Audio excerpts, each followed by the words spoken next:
primer lugar, quisiera expresar mi felicitación a los organizadores de esta conferencia. Me parece un acierto el introducir en el contexto político y regulatorio actual español el debate sobre la alfabetización mediática. Yo creo, por lo tanto, que hay que felicitarles, no solamente por el panel, y no me incluyo yo aquí, de intervinientes, sino, ya digo, por el hecho de haber colocado esta cuestión en el debate actual y hacerlo además en un contexto tan apropiado como es el Senado, la segunda Cámara Legislativa del Parlamento Español.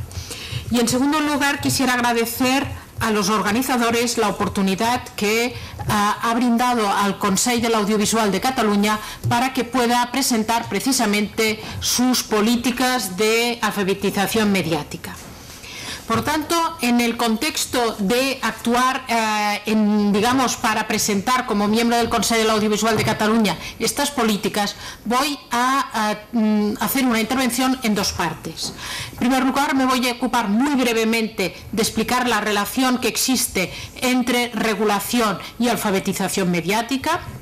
y ver cómo son dos caras de la misma moneda. Yo creo que va en línea directa de la presentación anterior, para luego ya entrar siempre en una presentación necesariamente muy rápida a ver algunas de las políticas o las líneas estratégicas que ha seguido el Consell de l'Audiovisual de Cataluña desde sus momentos fundacionales.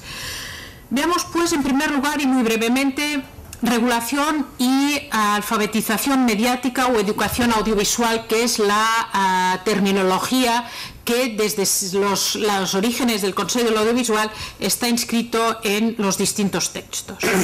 Me parece muy importante señalar cómo precisamente los fundamentos, las bases, la necesidad de la regulación audiovisual estriban precisamente en las peculiaridades o características que presenta el objeto de la regulación, es decir, los medios de comunicación audiovisual.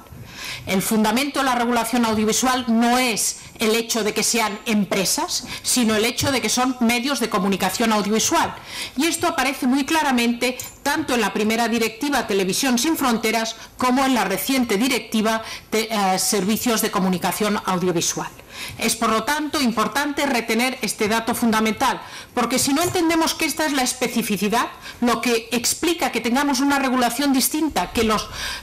servicios de comunicación electrónica, no podemos entender todo el debate y las también singularidades en torno a la alfabetización mediática. ¿Qué quiero decir con ello? Que aquí veremos que la clave no es solo desarrollar habilidades como usuario, sino también formar ciudadanos activos.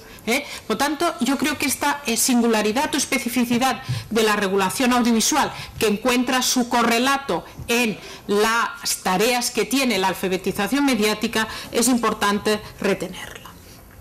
Asimismo, me parece que es importante señalar el nexo estricto que existe entre la manera de garantizar y proteger los valores y principios y derechos fundamentales mediante la regulación, y especialmente la necesidad de garantizar y proteger derechos fundamentales de aquellos que no tienen mucha voz o que la tienen débil, me refiero a menores, a adolescentes, etcétera, pero también es importante señalar que existe, digamos, y en este contexto es en el que se incardina seguramente la alfabetización mediática, existe una manera de ver la regulación que nos permite entender cómo se configura la alfabetización mediática en el contexto de la directiva. Tenemos un tipo de regulación fuerte, la hard regulation, y una regulación débil, soft regulation. Y esto nos permite entender cómo precisamente en la exposición de motivos o la introducción de la directiva vemos cómo primero se presenta la regulación y los fundamentos de la misma y los distintos aspectos, luego se apela a la corregulación, lo que en términos teóricos se denomina muchas veces autorregulación regulada, es decir, una regulación en un contexto de una autorregulación, pero en un contexto de una regulación cierta y fuerte, y luego por tanto la directiva hace regulación, corregulación, autorregulación y finalmente alfabetización mediática. Es decir, son distintos grados, distintos niveles de la regulación. Por tanto, esto nos permite entender por qué las autoridades más emblemáticas en Europa en el ámbito de la regulación audiovisual tienen precisamente dentro del elenco de sus cometidos la alfabetización mediática. Antes se ha hecho referencia a ello y ahora no entraré con más detalle. Pero en todo caso me parece importante señalar cómo precisamente la alfabetización mediática es otra manera de regular, otra forma de intervenir para obtener unos objetivos que son la de garantizar y proteger los derechos fundamentales. Con la alfabetización mediática lo que estamos dando es instrumentos para la autoprotección, para que no sea necesaria la intervención de los poderes públicos. Yo me gustaría aquí recordar cómo precisamente el concepto de regulación nace en algunos sistemas europeos y señaladamente en Francia, quizás el más emblemático, ligado a la idea de que es otra manera de intervenir el Estado. Regulación se utiliza para hacer referencia a una manera en que el Estado interviene más informalmente y vinculada a la emergencia de las autoridades independientes de regulación. Una manera informal de intervenir en el que en cambio la información, la publicidad y la transparencia son elementos esenciales de esta otra manera de intervenir. Una manera en la que ya no es la coacción la técnica fundamental, la herramienta clave, sino, ya digo, la información, el suministrar datos al público, a los usuarios, a los ciudadanos, para que ellos mismos decidan. Pues bien,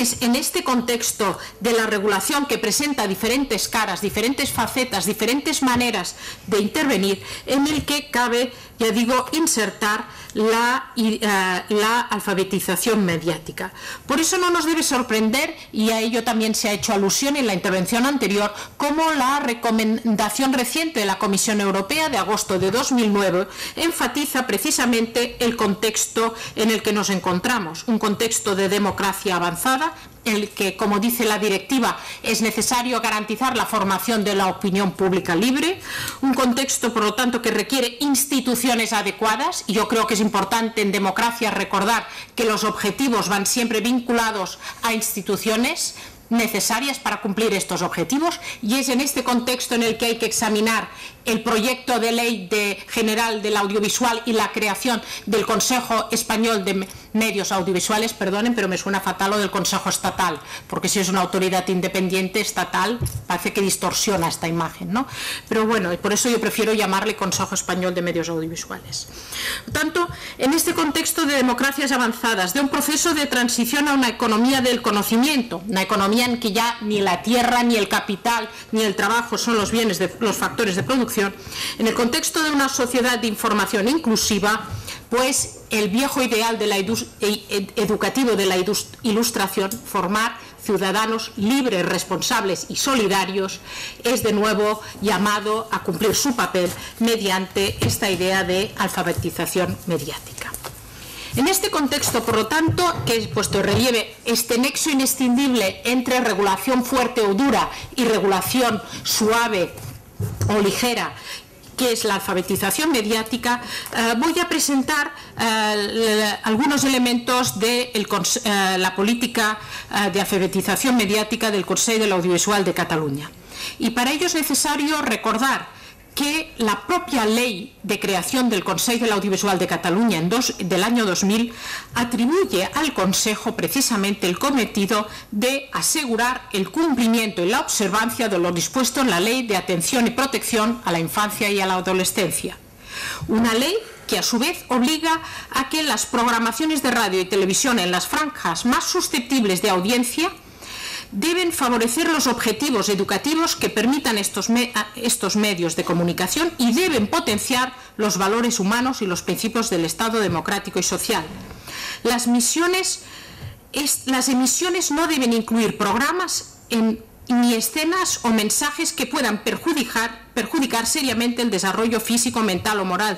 de los menores ni adolescentes, ni programas que fomenten el odio, el menosprecio o la discriminación por motivos de nacimiento, etnia, sexo o religión. opinión o cualquier circunstancia personal y social. Esto es lo que debe garantizar el Consell de l'Audiovisual con todo su abanico de poderes e instrumentos. Y para garantizar eso, desde el primer momento, estos objetivos que, recuerdo, constituyen el estándar europeo mínimo, el mínimo común denominador de los valores constitucionales europeos, es por lo que, desde el primer momento, el Consell de l'Audiovisual entendió que junto a sus poderes fuertes, a poderes de sanción, y ahora más recientemente poderes de adjudicación de licencias, pues junto a estos poderes más fuertes también tenía que desarrollar una labor y unos objetivos de alfabetización mediática, que, como señala el Parlamento Europeo, es una responsabilidad compartida entre educadores, entre familias, entre tutores y poderes públicos, la educación, y por lo tanto el hecho de que haya una primigenia responsabilidad de los padres y educadores no puede suponer en ningún momento la irresponsabilidad de los poderes públicos en este campo. Es por ello, ya digo que, si bien, y es muy coherente en el sistema jurídico español a diferencia del británico, la ley no atribuye expresamente el mandato de alfabetización mediática, se entendió que era inherente a los cometidos atribuidos al Consell, el velar y el garantizar la observancia de determinados principios y derechos. Pues bien, se entendió que para hacer estas tareas el Consell debía estimular la responsabilidad de todos los agentes, impulsar la autorregulación, facilitar y coordinar el diálogo, debate e intercambio de opiniones entre todos los agentes y crear conocimiento, promover la investigación. El objetivo último, ¿cuál era? Que este potencial innovador de las nuevas tecnologías de la comunicación no contradiga los valores propios de las sociedades democráticas, los valores de la convivencia y la dignidad humana. Por ello, en el año 2001, y ya desgrano muy rápidamente los distintos puntos claves de esta estrategia, en el año 2001 se creó el Fórum de Entidades Usuarias del Audiovisual. Actualmente tiene 61 entidades miembros del mismo. Este es un foro en el que participan organizaciones no gubernamentales, universidades, operadores, redes de administraciones locales, etcétera, y que tiene como tarea elaborar materiales de muy distinto significado y calado. En todo caso, el objetivo básico es fomentar la audiencia crítica, enseñar a descriptar el lenguaje audiovisual, que ha realizado materiales didácticos, por ejemplo, varios libros de estos, Cómo ver la televisión, materiales didácticos que enseñan para trabajar en las escuelas, los relatos de ficción, los informativos, la publicidad y otros formatos, materiales que luego se distribuyen a través de los centros de recursos pedagógicos con el apoyo fuerte de la Consejería de Educación, a través de las asociaciones de madres y padres de alumnos. Ha elaborado también este material también didáctico, Cómo ver la televisión en familia. Después ha elaborado también recomendaciones que son unas recomendaciones distintas de las del propio Consejo del Audiovisual. La última, por ejemplo, es una que se ocupa de la cuestión relativa al tratamiento de las personas que tienen discapacidades. Por tanto, los distintos colectivos se agrupan, trabajan en grupos, etc. Y es precisamente en el seno del fórum en el que se produjo la denuncia sobre la utilización que se estaba haciendo en los teléfonos 905, que se estaban utilizando como mecanismo de financiación de las televisiones bajo la etiqueta de concursos o juegos de azar. Esta denuncia que se nos hizo llegar al Consell la transmitimos documentadamente y muy fundamentada al Ministerio de Industria, Comercio y Turismo, y está en el origen del Código de Conducta que ha publicado en los últimos tiempos la Secretaría de Estado de Telecomunicaciones y que introduce las garantías necesarias para evitar un uso fraudulento de estos números. Otro elemento clave de la política de alfabetización digital, que tiene, como ven, planos distintos, niveles distintos de estrategia y objetivos, fue el Libro Blanco, la educación en un entorno audiovisual, de 2003, con un actor en este proceso clave que es el profesor Pérez Tornero, Pues bien, la estrategia del libro blanco, que es en sí mismo, hacer un libro blanco es en sí mismo una estrategia de puesta en común, de aunar voluntades, conciliar y generar consenso en torno a una determinada manera de concebir los medios de comunicación audiovisual. Pues bien, de este libro blanco salieron un conjunto de estrategias y líneas de acción que han sido evaluadas recientemente en 2007 y por lo tanto que nos obligan a reprender con más fuerza algunas de las líneas marcadas. También creo que es importante señalar, antes ya se ha hecho referencia, los premios CAC en la escuela, que desde 2003 adjudican premios a clases, alumnos y maestros en todos los niveles educativos, y debo señalar que la participación en estas convocatorias es creciente. Cada vez tenemos más propuestas y más gente que participa en estas convocatorias. Y finalmente, premios a la investigación y convocatorias de ayudas a la investigación, de acuerdo con lo que son las líneas de trabajo del Consell de l'Audiovisual. Y también en el contexto de alfabetización mediática quiero poner de relieve cómo en el año 2002 el CAC estuvo en el origen de la fundación de ICUA, un instituto con forma de fundación que se ocupaba de formar y generar procesos de mayor calidad y de mayor seguridad en el entorno de Internet. La preocupación fundamental en aquel momento es que no existían autoridades de regulación de este entorno, que se escapaba de las autoridades que existían en España. Y por lo tanto, el examen de las web en aquel momento lo empezó a realizar mediante la técnica de sellos de calidad, de marcas,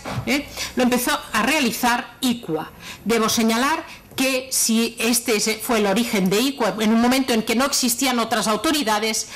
en los años posteriores han visto emerger las autoridades de protección de datos, y debo recordar cómo precisamente en Madrid, en septiembre de este año, se firmó la Declaración Internacional de Madrid, en la que el común de las autoridades de protección de datos de todo el mundo han puesto, digamos, en valor y han articulado un conjunto de principios y de reglas para precisamente ocuparse y diseñar las garantías y responsabilidades en el ámbito de las redes sociales. Por tanto, esto que inicialmente empezó a estar en la órbita, digamos, del Consell de l'Audiovisual mediante la institución ICUA, ahora ha sido objeto de atención por una autoridad que es más específica y más idónea, como es la Agencia Española de Protección de Datos y algunas agencias que existen en el ámbito autonómico e incluso a nivel internacional, porque no debemos olvidar que Facebook y otras redes sociales tienen su sede en Estados Unidos y plantean problemas con los estándares europeos mucho más exigentes. Con eso termino una presentación necesariamente muy rápida y a vuelo de pájaro, pero creo que la necesidad de afrontar el reto que supone la regulación de los nuevos servicios audiovisuales no lineales, los servicios que coloquialmente denominamos bajo demanda, nos apelan a todos a continuar trabajando en esta vertiente de la alfabetización mediática y la necesidad de encontrar de manera consensuada y colaborativa nuevos espacios de regulación. Nada más y muchas gracias.